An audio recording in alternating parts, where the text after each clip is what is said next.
नमस्कार, सुप्रभात। आप देख रहे हैं हमारा सांकेतिक समाचार। मैं हूं साइमा खान और मेरे साथ है मेरी सहयोगी मनीषा। नजर डाल लेते हैं हेडलाइंस पर।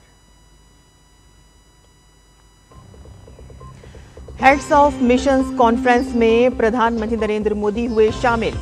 भारत की वैश्विक भागीदारी को मजबूत करने पर की चर्चा। भविष्य के लिए भारतीय कूटनीति का रोड मैप तैयार।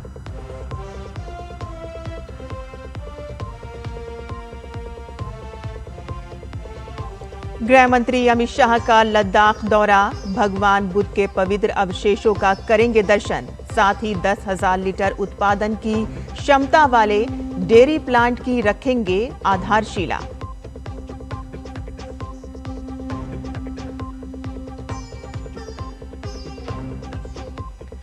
पश्चिम बंगाल में पोस्टल बैलेट को अलग करने की प्रक्रिया को लेकर टीएमसी का स्ट्रांग रूम के बाहर हंगामा। चुनाव आयोग ने किया स्पष्ट, सभी राजनीतिक दलों को पहले ही कर दिया गया था सूचित। नियम के तहत चल रही है प्रक्रिया। सभी स्ट्रांग रूम सुरक्षित और सील।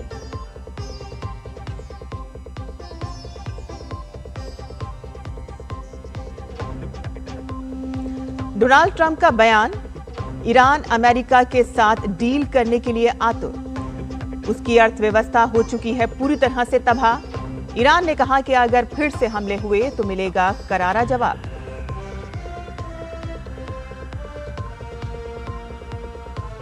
और थॉमस कप क्वार्टर फाइनल में आज भारत की टक्कर चीनी ताइपे से। जीत दर्ज कर सेमीफाइनल में जगह बनाने की होगी चुनौती।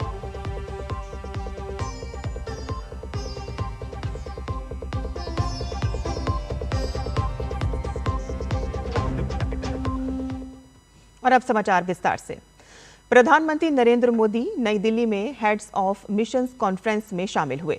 उन्होंने सोशल मीडिया साइट एक्स पर जानकारी दी कि इस दौरान व्यापार, प्रौद्योगिकी और रणनीतिक साझेदारियों को बढ़ावा देकर भारत की वैश्विक भागीदारी को मजबूत करने पर विस्तार से चर्चा की और साथ ही अपने प्रवासी समुदाय के साथ जुड़ाव को और गहरा करने पर भी चर्चा की।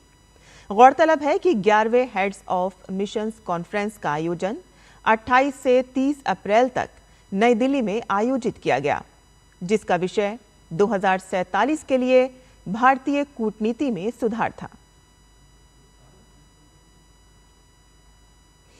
अमित शाह लद्दाख के 2 दिवसीय दौरे पर हैं और इस दौरान वे भारत में भगवान बुद्ध के पवित्र अवशेषों की पहली अंतर्राष्ट्रीय प्रदर्शनी में भाग लेंगे, जो आज बुद्ध पूर्णिमा के अवसर पर शुरू होगी।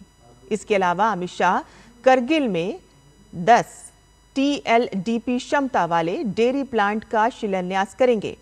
और इससे पहले अमित शाह गुरुवार को लेह पहुंचे। उन्होंने एक्स पर एक संदेश में कहा कि कल लद्दाख के लिए एक ऐतिहासिक दिन होगा, जब बुद्ध पूर्णिमा के शुभ अवसर पर भगवान बुद्ध के पवित्र अवशेष लद्दाख वासियों के दर्शन के लिए उपलब्ध होंगे।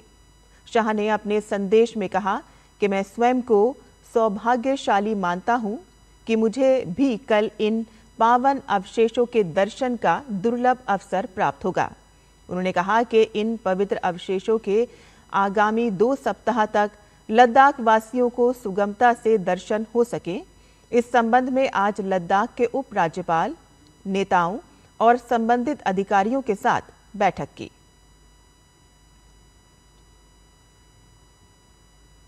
चुनाव आयोग ने स्ट्रांग रूम के अंदर बाहरी लोगों की मौजूदगी को लेकर तृणमूल कांग्रेस के आरोप को खारिज करते हुए दावा किया है कि पोस्टल बैलेट को अलग करने की प्रक्रिया सभी तय नियमों के अनुसार की गई है।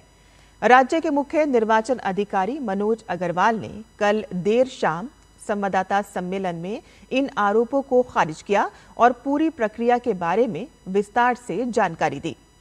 उन्होंने बताया कि खुदीराम अनुशीलन केंद्र में बने जिला स्ट्रांग रूम में पोस्टल बैलेट को अलग करने की प्रक्रिया 30 अप्रैल को शाम 4 बजे शुरू होनी थी, जिसकी घोषणा पहले ही की गई थी। साथ ही जवाबदेही सुनिश्चित करने के लिए उत्तरी कोलकाता के सभी जनरल ऑब्जर्वर से इस प्रक्रिया के दौरान मौजूद रहने का अनुरोध किया गया था। मुख्य निर्वाचन अधिकारी ने यह भी बताया कि रिटर्निंग अधिकारियों को पहले ही निर्देश दिए गए थे कि वे चुनाव लड़ रहे सभी राजनीतिक दलों के उम्मीदवारों और उनके चुनाव एजेंटों को इस बारे में सूचित करें ताकि अगर वे चाहें तो पूरी प्रक्रिया की सीधे तौर पर निगरानी कर सकें। मुख्य निर्वाचन अधिकारी ने स्पष्ट किया है कि कोई सीसीटीवी बंद नहीं किया गया। वहां के 7 ईवीएम के और 1 पोस्टल बैलेट स्ट्रांग रूम का सीसीटीवी फुटेज लाइव टेलीकास्ट किया गया। सभी ईवीएम से भरे स्ट्रांग रूम सुरक्षित और सील किए गए हैं। मतदान वाले परिसर में स्थित स्ट्रांग रूम के गलियारे में शाम 4 बजे से बैलेटों के अलग करने का काम चल रहा था और ये सब टीएमसी के शशि पांजा, कुणाल घोष और बीजेपी के नेता काली को दिखाया गया। 5 राज्यों में हुए विधानसभा चुनावों की गणना से पहले चुनाव आयोग ने मतगणना केंद्रों की सुरक्षा को अभेद्य बनाने के लिए अहम कदम उठाया है। आयोग ने अनधिकृत व्यक्तियों के प्रवेश को पूरी तरह से रोकने के लिए क्यूआर कोड आधारित फोटो पहचान पत्र प्रणाली शुरू की है। नई व्यवस्था 4 मई को पश्चिम बंगाल, असम, केरल, तमिलनाडु और पुडुचेरी में होने वाली मतगणना के साथ ही लागू हो जाएगी। ये नई डिजिटल पहल निर्वाचन आयोग द्वारा पिछले 1 साल में शुरू की गई 30 से अधिक उन सुधारवादी पहलों का हिस्सा है जिसका उद्देश्य चुनावी प्रक्रिया को पारदर्शी और सुरक्षित बनाना है।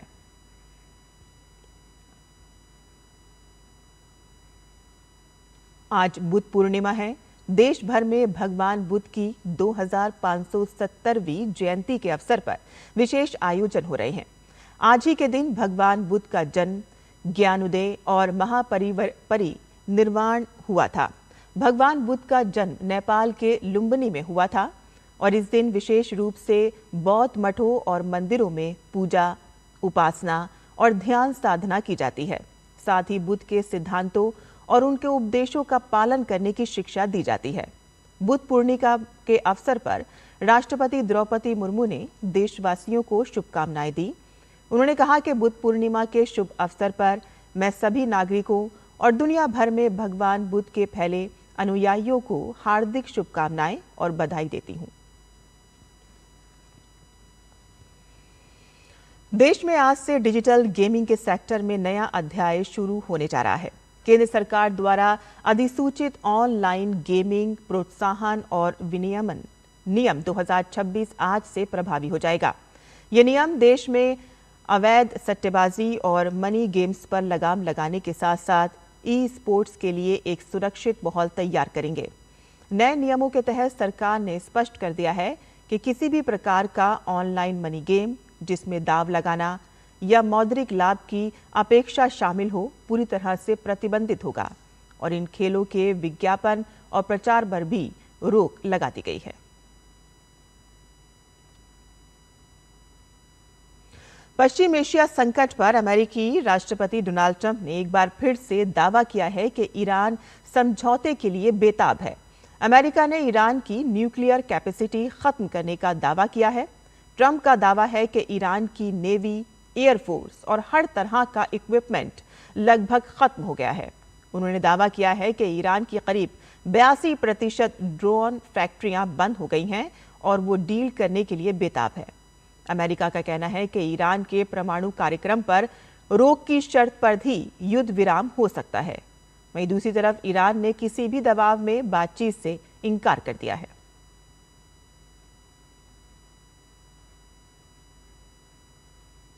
भारत आज थॉमस कप क्वार्टर फाइनल में चीनी ताइपे की मजबूत टीम से भिड़ेगा, जहां उसकी नजर दूसरे खिताब पर टिकी है। 2022 में ऐतिहासिक खिताब जीतने के बाद भारतीय टीम एक बार फिर से नॉकआउट चरण में दमदार प्रदर्शन को तैयार है।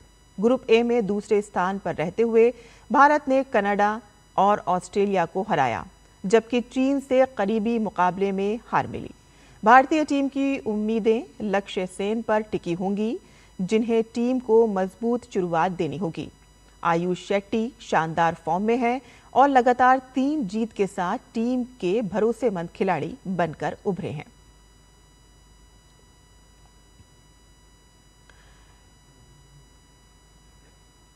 और इसी के साथ ही हमारा ये सांकेतिक समाचार यहीं खत्म होता है। मुझे और मेरी सहयोगी मनीषा को अनुमति दें। आप देखते रहिए डीडी न्यूज़। नमस्कार।